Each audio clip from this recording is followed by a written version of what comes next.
Ijaafi gurra ummataa kan ta'e Oromiyaa Miidiyaa Neetwork yeroo ammaatti miiliyoonotaan biyyaa fi biyya alaatti daawwatamaa jira.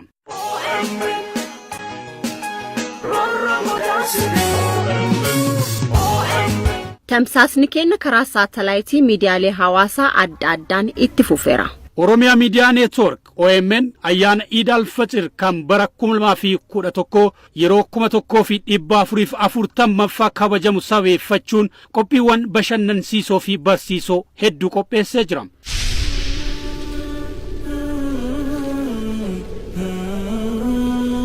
Qophiiwwan ayyaana keenya keessaa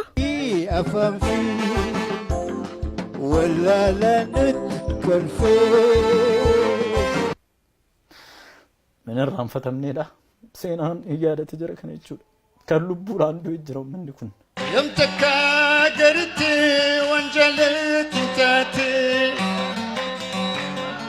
مسحيتي المسلمون شكوداي كان جتو ترتي أفانا معرفاتين لما مسلموتا كان جتو يصيرت ورسات الرنوي نبو أخانا بيناتي نبو أيوه أي مدين جبل فا أستاذ رايا بامچا أي مدين جبل فا ilma baga dawame masaramo tumati after ya fatarsiise hayye gizaza bareedu adunya atakamudaliza hay akkamitti quxureeti yabeetin jenna jaba garagadeeti hay miila amata diidam caalaa nu dhiitaa bi akkami quxuriisa wallaala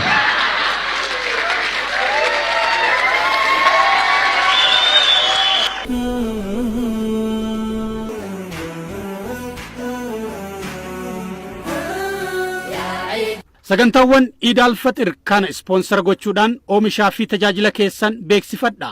OMN faana hojjechuudhaan akka milkooftan shakkii hin qabnu.